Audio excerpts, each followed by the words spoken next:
আজকে ওদের কাছে তুই যা ছেড়ে পড়ালি। দেশনেত্রী বেগম খালেদা জিয়া গুম, হত্যা, মামলা কত কিছু খাইলো, জেল খাটলো, মামলা খাইলো, সে তো দেশ ছেড়ে পড়াইলো না। সে তো দেশের হলো জনগণের সাথে। আজকে তুই কেন পড়ালি? আজকে তোর জনগণ কোথায়? আজকে তোর এত কিছু, সে জনগণ কোথায়? সেই জনগণ ফেরাতে তুই আজকে দেশ ছেড়ে পড়ালি। ঠিক কি কারণে তুই পড়ালি? ঠিক খালেদা জিয়া বলেছিল আলমগীর যে আপনি একটা সই দিয়ে আপনার 2 ছেলে নিয়ে চলে যান, 2 সন্তান নিয়ে আপনি চলে যান। খালেদা বলছিল যে আমার 2 সন্তান না, আমার এই দেশে 16 কোটি সন্তান, ঠিক তাদেরকে ফেলাতে দেশ ছেড়ে আমি জাতি পারবো না। আজকে তুই কোথায় গেলি? আজকে শেখ হাসিনা কোথায়?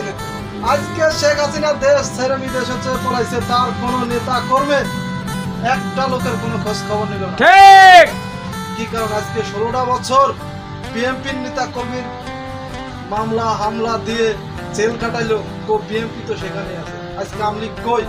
আমলিগ তো নামও নিতে পারে না যে আমি আমলিগ করি, এই কথাটাও তো কেউ এখন। ঠিক বিএনপি তো মাঠে ছিল, বিএনপি তো বলেছিল যে আমি মাঠে আছি, জেল খাটছে, মামলা খাটছে, তারপরেও তো ছিল মাঠে। ঠিক